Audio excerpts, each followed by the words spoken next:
오늘은 열왕기상 22장 말씀 통해서 아합의 죽음이 주는 교훈이라는 제목으로 같이 은혜 나누겠습니다. 오늘 여기 본문의 말씀에는요, 아람 왕 베나닷 2세와 북이스라엘의 아합 왕 사이에 벌어진 3차 전쟁, 이 3차 전쟁이 소상하게 나타나고 있습니다. 사실 당시에 이 아람은요, 막강한 군사력과 전력을 가진 강대국이었습니다. 그런데 아람의 북쪽에 있는 신흥 초강대국인 아수르의 남진 정책으로 아람은 큰 위협 가운데 놓이게 되었습니다. 급기야 이제 혼자의 힘으로 이 아수르의 침략을 막아낼 수 없었던 아람은 이 아수르에 대항하기 위해서 북이스라엘의 군사 동맹을 요청하게 됩니다. 그런데 북이스라엘의 나라는 아수르의 직접적인 그러한 공격을 받지 않았기 때문에 굳이 여기 그 전쟁에 합류해서 큰 위험을 자초할 이유가 없었던 것이죠. 그래서 북이스라엘이 이 아람의 요청을 거절하게 됩니다. 그러니까 이 아람과 북이스라엘 사이에 이제 두 차례 전쟁이 일어나게 된 것이죠. 이때 이스라엘은 군사적으로 굉장히 열세에 있었습니다. 아람의 군사들은 10만 명이 넘는 그런 막강한 군사력을 보유하고 있었고요. 이스라엘은 겨우 특공대 7,232명만 그러한 군사력을 가지고 있었습니다. 그런데 하나님의 도우심으로 말미암아 이 아람 군사들을 이스라엘 군사들이 단숨에 무찌르게 되죠. 그래서 이 아람의 베나닷이 이스라엘 군대에 포위돼 가지고 아벡에서 굴욕적인 항복을 하게 되는데, 이것이 바로 이제 아벡 조약입니다. 아벡 조약. 여기서 이제 베나닷은 전쟁에 졌기 때문에 과거에 약탈한 이스라엘의 성읍을 돌려주기로 약조를 하고요. 또 수도 다메섹에 이스라엘의 상가 단지를 지어서 경제 활동을 보장해 주기로 그렇게 약조를 했어요. 근데 3년이 지나도록 이 약조를 지키지 않게 됩니다. 이에 아합은 이 막강해진 이제 군사력, 그동안에 3년 동안 차근차근 쌓았던 이 군사력을 바탕으로 해서 아람을 응징하기로 결심을 하는데, 이를 위해 가지고 이제 사돈 관계, 이 남유다하고는 그 당시 사돈 관계였어요. 아합의 딸 아달랴와 여호사밧의 아들 여호람과의 혼인으로 인해서 서로 사돈 관계에 있었는데, 이 북이스라엘이 남유다에 이제 동맹을 요청하게 됩니다. 아람을 치기로 그렇게 이제 동맹을 요청하게 되고 약조를 하게 됩니다. 그래서 일어난 전쟁이 바로 이제 3차 전쟁, 3차 전쟁. 오늘 본문의 말씀은요, 열왕기상 22장의 마지막의 말씀은 이런 역사적인 사실을 배경으로 하고 있습니다. 그런데 이 아합의 그 위풍당당했던 모습과는 달리 아람과의 3차 전쟁은 남북 이스라엘의 철저한 그러한 패배로 막을 내리게 됩니다. 여기서 아합이 목숨을 잃고 맙니다. 자, 오늘 이 본문의 아합 전사 기사를 통해서 우리가 신앙의 교훈을 받기 원합니다. 첫째, 전쟁의 승패는 오직 여호와 하나님의 손에 달려 있다는 사실을 우리는 다시 한번 알 수가 있습니다. 이 베나닷 아람 왕과 전쟁에서, 첫 번째 전쟁에서는요, 그 아합 혼자 싸우는데도 7,232명만 가지고 그 10만 명의 대군을 놓고 싸우는데도 이겼거든요. 그것은 하나님 앞에 엎드려 기도하면서 하나님의 그러한 지혜를 얻고 하나님의 능력을 가지고 나아갔기 때문이죠. 그런데 지금은 이제 아람의 군사력보다도 훨씬 더 큰 군사력을 가졌던 아합이었어요. 북이스라엘과 남유다가 서로 동맹을 맺었던 것이고요. 굉장한 강력한 군사력을 가지고 있었음에도 불구하고 이 아합은 여기에서 철저하게 패하고 맙니다. 여기 이제 전쟁에 이 길르앗 라못은 원래 이제 그 북이스라엘의 땅이었는데, 원래 이스라엘의 땅이었죠. 그런데 이것을 이제 아람 왕에게 빼앗기게 돼서 이것을 회복하려고 그들이 이제 전쟁을 일으키게 된 것입니다. 그래서 이제 이 전쟁에 나가기 전에 아합이 여기 성경에 보면요, 궁중 선지자 400명에게 물어보게 됩니다. 이 전쟁에 우리가 올라갈까요, 말까요? 하나님께 물어보는 것이죠. 자, 열왕기상 22장 5절 6절 말씀 보면요, 여호사밧이 또 이스라엘의 왕에게 이르되 청하건대 먼저 여호와의 말씀이 어떠하신지 물어보소서. 이스라엘의 왕이 선지자 400명쯤 모으고 그들에게 이르되 내가 길라 라못에 가서 싸우랴 말랴.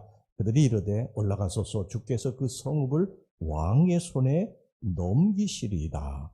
이렇게 400명이 올라가라고 합니다. 전쟁하라고 그렇게 말을 했어요. 그런데 이건 거짓 선지자들이었어요. 왕의 기분을 좋게 하는 그런 거짓 선지자들이었습니다. 아합은 이들의 말만 들었어요. 미가야라고 하는 이 선지자가 있었는데, 미가야는 하나님의 말씀만 전하는 거예요. 하나님의 말씀만 전하는데, 하나님의 말씀만 전하는 것이 자기 귀에 거슬리는 말들도 굉장히 많았던 것이죠. 그러니까 이 아합 왕이 미가야 선지자를 굉장히 싫어했습니다. 미가야 선지자에게 묻지 않으니까 여기 여호사밧, 남유다에 있는 여호사밧 왕이 그 선지자에게도 물어봐야 된다, 그렇게 이야기하는데, 이 미가야 선지자는 하나님의 말씀을 온전하게 전하게 되지요. 그리고 결론적으로 이야기하면 미가야 선지자가 올라가지 말라는 거예요. 이 전쟁은 하나님께서 너에게 허락한 전쟁이 아니라는 것입니다. 그러니까 아합 왕은 지금 굉장한 군사력을 가지고 남유다와 이렇게 서로 연합해가지고 올라가기만 하면 이 아람 왕 베나닷 이세와 싸워서 승리하는 건 그냥 단숨에 할 수 있는 일인데, 가볍게 할 수 있는 일인데, 미가야 선지자가 또 가로막고 났어요. 그런데 그 말을 듣지 않습니다. 이 아합이요. 그 결과가 어땠습니까? 아합은 이 전쟁에서요, 손 한 번 제대로 써보지도 못하고 전사하게 됩니다. 그래서 목숨을 잃게 됩니다. 여러분, 잠언서 21장 31절에 뭐라고 하는 줄 아십니까? 싸울 날을 위하여 마병을 예비하거니와 이김은 여호와께 있느니라. 우리가 아무리 잘 준비해도 이제는 잘 될 것이다, 승리할 것이다, 내 앞길에 이제 승승장구 승리의 길만 있다, 이렇게 생각할지라도 하나님이 허락하시지 않으면 안 됩니다. 그러나 우리가 좀 부족할지라도, 여러 가지가 부족할지라도, 지혜도 부족하고 능력도 부족하고 학력도 좀 부족하고 다 부족할지라도 하나님이 함께 하시면 되는 줄로 믿습니다. 우리 인생의 전쟁은 하나님께 속하는 거죠. 지금 우리가 열왕기상 살펴보면서 이 여실히 드러나지 않습니까? 그들의 군사력에 의해서 전쟁의 승패가 결정되는 게 아니라, 하나님이 내 편이시냐, 하나님 내 편이 아니시냐, 내가 하나님 편에 서 있느냐 아니냐, 여기에 달려 있는 것입니다. 하나님이 내 편이면 승리하고 내 편이 아니면 패하는 줄 여러분 기억하시기를 바랍니다. 그 다음에 두 번째는 뭐냐면요, 악인은 환난 날에 결코 하나님의 도우심을 잊지 못합니다. 이게 30절에 34절까지 나와 있는데, 아합은 여호사밧과 함께 이제 전쟁에 나가게 되는데, 이 아합 왕이 꾀를 쓰게 됩니다.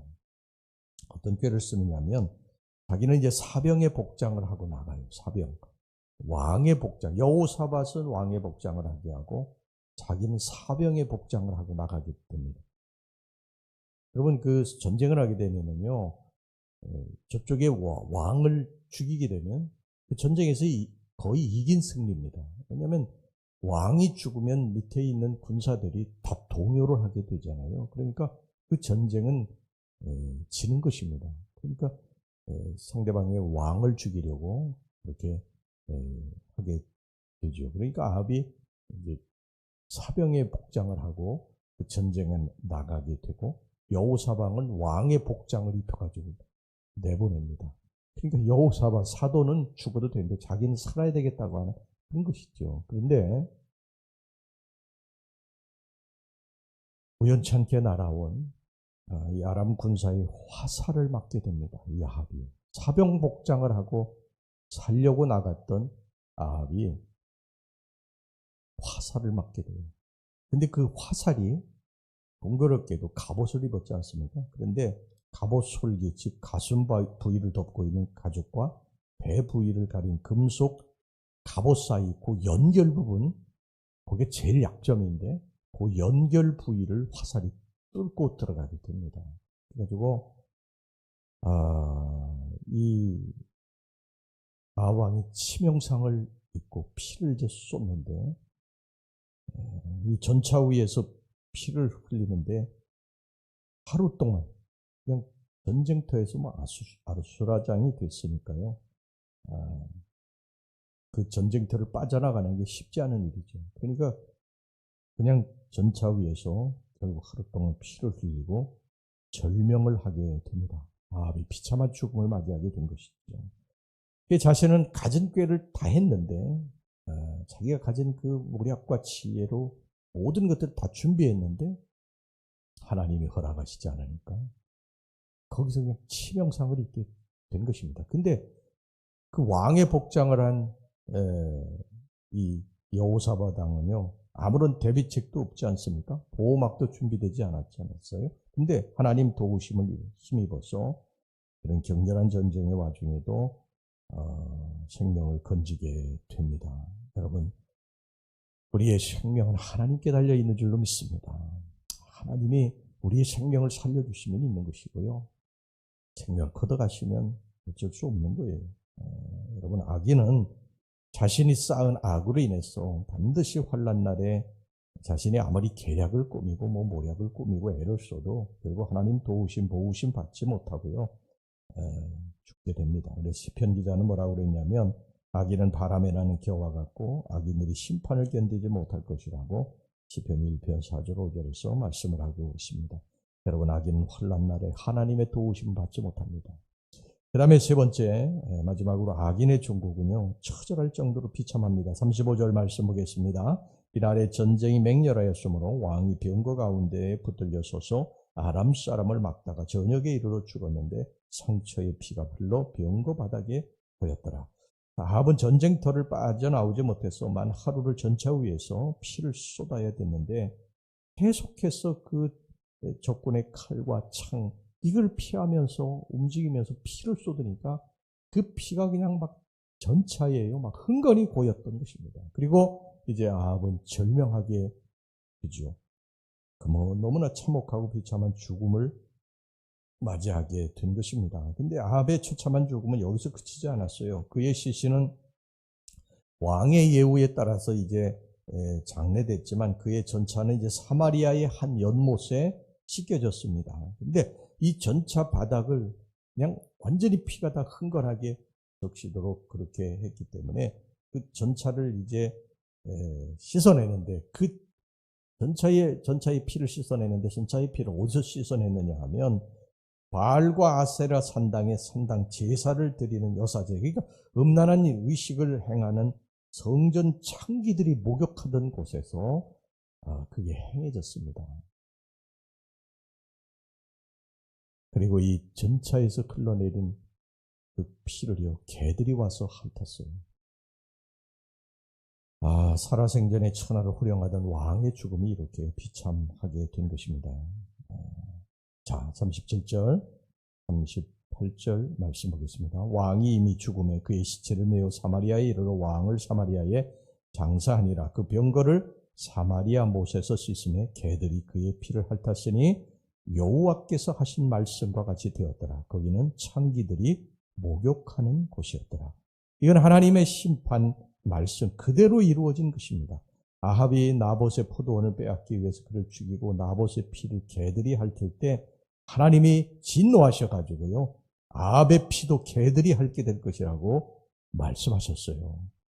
열왕기상 19장 21절에 이게 나오죠. 하나님의 말씀 그대로 이루어진 것입니다. 여러분, 이렇게 하나님의 뜻을 거스리고 악을 자행하는 자들의 종말은 비참한 것입니다. 단순한 사망에 그치지 않아요. 죽음 이후에도 가진 수치와 모욕을 당하는 것이 악인의 죽음임을 알아야 할 것입니다. 이세벨과 혼인해서 바알과 아세라 종교를 국교화시킨 아합, 가진 모략과 음모로 나봇의 포도원을 탈취한 아합, 선지자 미가야의 말씀을 무시하고 거짓 선지자들의 말만 귀담아 들은 아합, 그는 결국 하나님의 버림을 받고 수없이 악을 반복하고 비참하게 죽음의 길로 가게 됩니다. 여러분, 우리가 악을 쌓는 일을 해서는 안 됩니다. 죄를 쌓는 일을 해서는 절대 안 됩니다. 우리에게는 해결의 길이 있지 않습니까?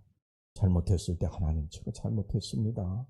그리고 회개할 수 있는 길이 있잖아요.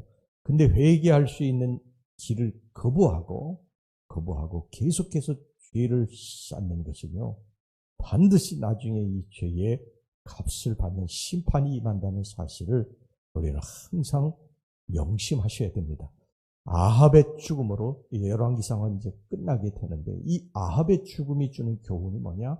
아합에게는 계속해서 돌아갈 수 있는 길, 하나님께로 돌아갈 수 있는 길이 있었는데 이걸 거부하고 악을 계속 행하게 됩니다. 하나님 말씀을 듣지 않게 돼요. 그러면서 결국 그는 멸망의 길로, 처참한 그러한 죽음을 맞는 그러한 길로 가게 됩니다. 겉의 모습은 하나님을 경외하는 모습으로 되어 있지만 그 속은 하나님 말씀을 온전히 따르지 않았다는 것입니다. 우리가 예수 믿는 사람들이기 때문에 다 하나님의 말씀을 지키는 사람, 하나님 교회 나오고 뭐 기도의 모습도, 찬송의 모습, 예배드리는 모습도 있지만 이것만 가지고는 안 된다는 것입니다. 우리의 속이 썩어 있으면 하나님이 보실 때 이게 진노의 그런 모습이기 때문에 안 된다는 것입니다. 그래서 늘 하나님 앞에 잘못한 것들을 회개하고, 그리고 하나님 기뻐하시는 그러한 거룩한 삶을 살아야 하나님이 기뻐하시는 축복된 삶을 살게 될 줄로 믿습니다. 네, 기도하겠습니다. 하나님 아버지, 이 아합의 마지막 비참한 최후의 모습을 보면서 우리들이 어떻게 살아야 할 것인가를 주님 말씀하셨습니다.